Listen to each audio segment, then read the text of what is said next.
हर खबर पर आपकी नजर बेताब समाचार। हमारे साथ मौजूद हैं दान बहादुर यादव, एडवोकेट, अध्यक्ष भारतीय जनता दल इंटीग्रेटेड। दान बहादुर यादव जी, किसानों को 3 महीने होने वाले हैं और बड़े दुर्भाग्य की बात है कि अभी तक भी उनकी जो समस्या है उसको सरकार ने गंभीरता से नहीं लिया।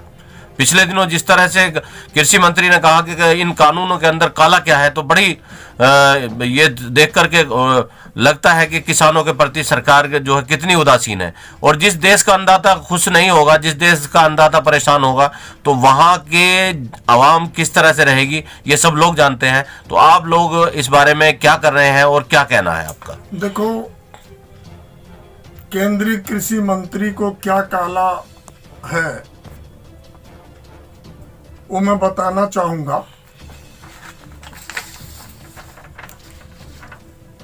Farmer Employment and Protection Agreement on Price Assurance and Farm Services Act 2020, एक Farmer Produce Trade and Commerce Promotion and Facilitation Act 2020, Essential Commodities Act 1955 as amended by the Essential Commodities Amendment Act 2020, 22 of 2020 dated 26/9/2020 से 3 कानून इन्होंने बनाए हैं जी।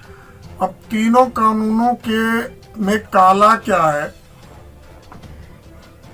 पहली बात तो नीयत में है इनके बेईमानी, ये बेईमान है। इन्होंने दूध का दूध, पानी का पानी अदालत साफ करती है, ये अदालत जाने से मुझे रोक रहे। किसान अपने लिए न्याय की मांग करने का अधिकार, न्यायालय में जाने का, इस कानून में नहीं है। पहला कालापन है। दूसरा, न्यायालय में कॉन्ट्रैक्ट फार्मिंग कॉन्ट्रैक्ट कानून के विरुद्ध है, क्योंकि कॉन्ट्रैक्ट बिना किसी विरोध, दबाव और जबरदस्ती के होना चाहिए। इसमें लाखों किसान सड़कों पर हैं, कितने दूर गांवों में हैं, प्रदर्शन नहीं कर रहे हैं पर विरोध में है। पूरा देश इसमें इस कानून के विरोध में है। हमारे भाजपा के मित्र भी इसके विरोध में है, लेकिन कुर्सी जाने से डर रहे हैं, कुर्सी चली जाएगी। अधिकारी भी विरोध में है। मैं तो कहता हूं कि अगर इसके समर्थन में बीजेपी के नेता है तो नाम बताए हो कि मैं अपनी खेती कॉन्ट्रैक्ट पे दे रहा हूं। अभी तक भाजपा का एक भी नेता सामने निकल के नहीं आया, यानी मौन विरोध उनका भी है। तीसरी चीज, यह कानून किसानों को न्यूनतम दाम एमएसपी की गारंटी नहीं देता है। सरकार तो ये कह रही है, प्रधानमंत्री जी ने संसद में कहा कि एमएसपी थी, एमएसपी है और एमएसपी रहेगी।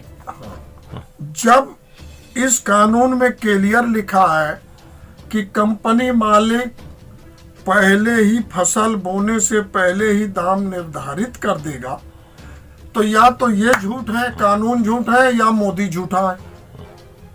अगर कानून झूठा है तो मोदी जी सच्चे। मोदी जी तो कह रहे हैं कि अपने इच्छा से जहां ज्यादा, प्रधानमंत्री जी ने चाहे जिस प्रदेश में बेचो।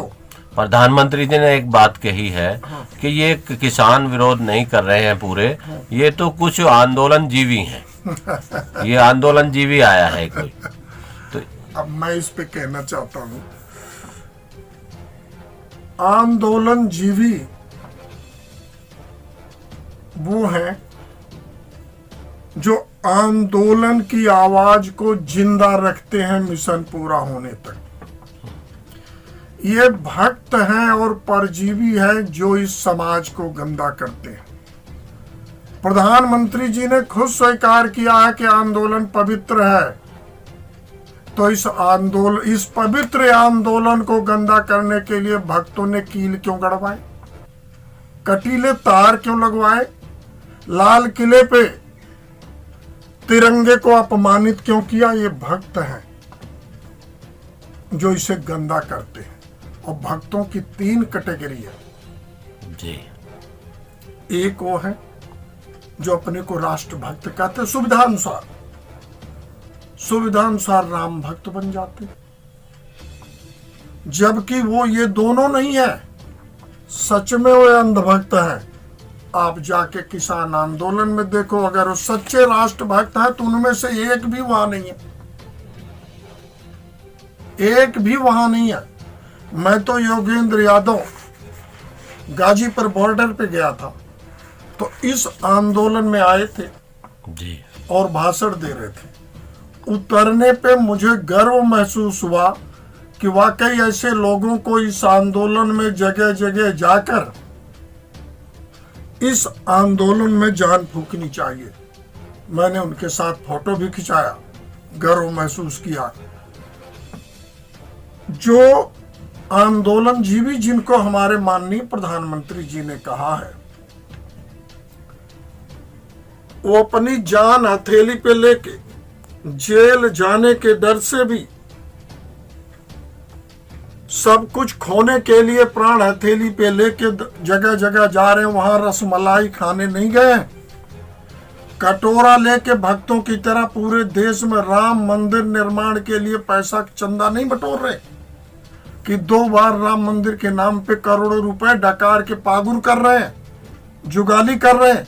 और फिर जब भी कोई आंदोलन होता है तो राम नाम की चादर उड़ा के, कटोरा लेके उस आंदोलन को फ्लॉप करने का योजना बनती है। मैं ये कहना चाहता हूं, आंदोलन जीवी आंदोलन के लिए नहीं, इस देश के लिए हो रहे हर अन्याय के लिए जिंदा है, आंदोलन को भी जिंदा रखता है।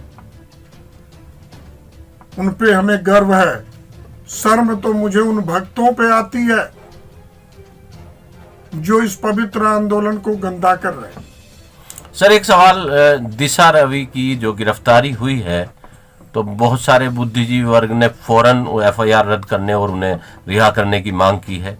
जिस तरह से उन्हें एक स्टूडेंट को इस तरह से जो आंदोलन चला रही थी और जो पर्यावरण के लिए भारत का नाम रोशन कर रही थी, उसको गिरफ्तार किया दिल्ली पुलिस ने, उस पर क्या कहना चाहेंगे? देखो, ये अगर मैं ये कहूं कि भारत में लोकतंत्र समाप्त हो चुका है, उसकी औपचारिक घोषणा बाकी है, तो शायद ज्यादा नहीं होगा। दूसरी चीज मैं ये कहना चाहूंगा कि आंदोलन, अन्याय के खिलाफ आवाज उठाना हर भारत के नागरिक का मौलिक अधिकार है और सुरक्षा बल की ड्यूटी है कि वो हमारे शांतिपूर्ण चल रहे आंदोलन को सुरक्षा प्रदान करें। और जो शांतिपूर्ण चल रहे आंदोलन में अशांति पैदा करते हैं, बाधा पैदा करते हैं, उन पर धारा 216 CRP IPC 221 के अंतर्गत वो अपराधी है, उस पुलिस ऑफिसरों पे भी कार्रवाई होनी चाहिए। वह पुलिस मैनुअल पढ़ लें। ये किसी नेता के अंडर में पुलिस नहीं है, पुलिस का पुलिस मैनुअल है। उसकी ड्यूटी है को सुरक्षा प्रदान करे, उसकी ड्यूटी है शांति बहाल करे। खुद शांति भंग कर रहा है, कानून का उल्लंघन कर रहा है। तो ये जो गिरफ्तारी हुई है, इससे भारत की साख को धक्का नहीं लगेगा? देखो, साख तो बची ही नहीं है कि गंदा तो इतना फैला दिए हैं कि इनको अपनी इमेज का कोई खतरा नहीं है। इमेज हो तो धब्बा लगेगा। जब सारा ही काला है तो इनकी इमेज बची कहाँ है जिस पे धब्बा लगेगा? भारत की प्रेस जो है आज वर्ल्ड में 142वें नंबर पे पहुंच चुकी है। भारत की प्रेस मर चुकी है, 6 महीने मरे हो गया। वो 22वें नहीं, किसी स्थान पे नहीं है, किसी स्थान पे नहीं। बिकाऊ दलाल है जिन्होंने अपनी जमीर बेच दिया। ये राष्ट्रद्रोह के जुर्म में इन पे कार्रवाई होनी चाहिए, इन पत्रकारों पे, क्योंकि ये नफरत फैलाते हैं, दंगा कराते हैं। सरकार से प्रश्न ना पूछ के सरकार के कवच बन के खड़े हैं। ये तो राष्ट्रद्रोही है सारे पत्रकार। कुछ एक को छोड़ दो, कुछ एक होंगे। किसान वो तारीफ के किसानों के आंदोलन में मैं आपसे एक बात जानना चाह रहा हूँ कि किसान कोई भी हो, किसी धर्म का हो, किसी समुदाय का हो, वो किसान है, भारत का अन्नदाता है। और जैसा हमने इस आंदोलन में देखा, इसे तोड़ने की कोशिश की, इसे अलग अलग गुटों में बांटने की कोशिश हुई, लेकिन किसान हिंदू, मुस्लिम, सिख, ईसाई सब भेदभाव और जाति को अगड़ा पिछड़ा सब छोड़ के जिस तरह किसान डटा हुआ है, तो क्या ऐसा नहीं लगता सरकार का जो मिशन है, सरकार उसमें फेल हो रही है? देखो, सरकार फेल तो सालों से है। इसका पैमाना ये है कि जब से लाल किला गिरवी रखा गया, सुना हूँ, स्पष्टीकरण दें, गिरवी नहीं रखा है। रेल बेच रहे हैं, हवाई अड्डे बेचे जा रहे हैं, सारी संस्थाएं बेची जा रही हैं। रेल का भाड़ा वचन दिए थे घटाएंगे, बढ़ा दिया। मतलब ये बैक फुट पे हैं, हार चुके हैं। खा के विधायकों के खरीदने में, सांसदों के खरीदने में इनके पास कुछ बचा नहीं है। तो ये देश किस अर्थव्यवस्था को ही खतरा नहीं है, अर्थव्यवस्था कुछ बची ही नहीं है। जीडीपी माइनस में कहते हैं, नकली जीडीपी दिखाई जाती है। विकास नहीं, विनाश दर हाई लेवल पे है। जीडीपी नहीं, विनाश दर जो है वो बड़े उच्च पे है। देश में कुछ बचा नहीं है। मैं सिर्फ ये कहना चाहूंगा, मैं सिर्फ और सिर्फ ये कहना चाहूंगा कि सरकार जो है, किसान, जैसे फूट की बात कही, इनके पास 5 अस्त्र है: नफरत, हिंसा, गुंडागर्दी। ये 3 ऐसे अस्त्र हैं इन पे। धर्म, राम नाम की चादर। डाकू के वेश, साधु के वेश में रावण ने सीता का हरण किया था। साधु के वेश में बाबा भारती के घोड़े का खड़क सिंह ने हरण किया था। साधु के वेश में और कमंडल लेके, राम नाम का चादर ओढ़ के सारे देश को चकनाचूर कर दिया। अब फिर कमंडल लेके निकले, भीख मांगने, कटोरा लेके। समर्पण निधि अभियान बोल रहे, और 2 बार करोड़ों रुपए खा गए, जुगाली कर रहे हैं। मैं ये कहना चाहूंगा कि फूट डालना इनका अस्त्र है, नफरत इनका दिव्यास्त्र है। आपने पिछली साल देखा शाहीन बाग, उसे घोषित कर दिया कि मुसलमानों का मसला है, ये हिंदुस्तान का मसला है।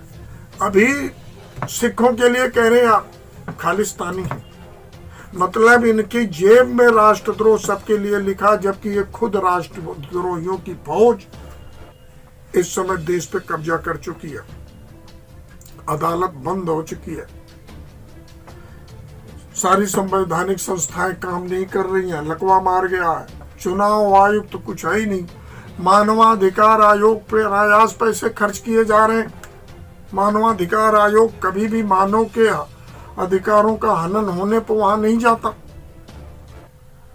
इन पवित्र संवैधानिक संस्थाओं की गरिमा को वहां बैठे लोग दीमक की तरह चाट रहे हैं और खा रहे हैं। लेकिन पूरे हिंदुस्तान की मति मारी गई है। मैं लोगों को बुरा लगेगा, माफी चाहता हूं।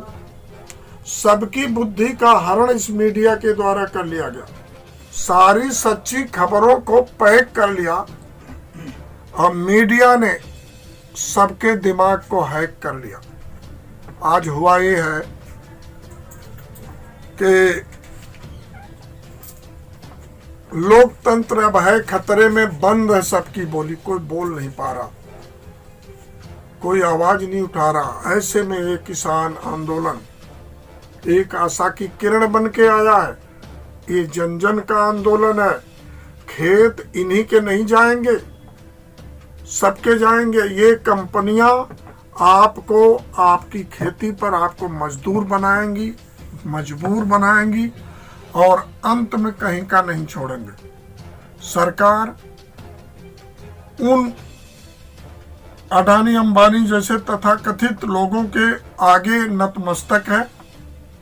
सरकार देश में नहीं है, और जो सरकार है वो गलत लोगों के हाथ में है, गलत दिशा में जा रही है। इसलिए देश के हर नौजवान से, बड़े बुजुर्गों से, सभी धर्म के लोगों से, हिंदू मुस्लिम सिख ईसाई, इस सबका आंदोलन है। कुछ एक लोग हर जाति में ऐसे हैं, हर जाति में गलत हैं, हर जाति में धर्म में गलत है। हर गलत लोग अपने निजी स्वार्थ के लिए अपने समाज की बलि दे रहा है। इतिहास तुम्हें माफ नहीं करेगा अगर आप सब इस आंदोलन में जुटकर इसे सफल बनाने का प्रयास नहीं करोगे। जय हिंद, जय भारत। हमारे चैनल को सब्सक्राइब करें और बेल आइकॉन भी दबा दें ताकि आने वाली वीडियो सबसे पहले आपको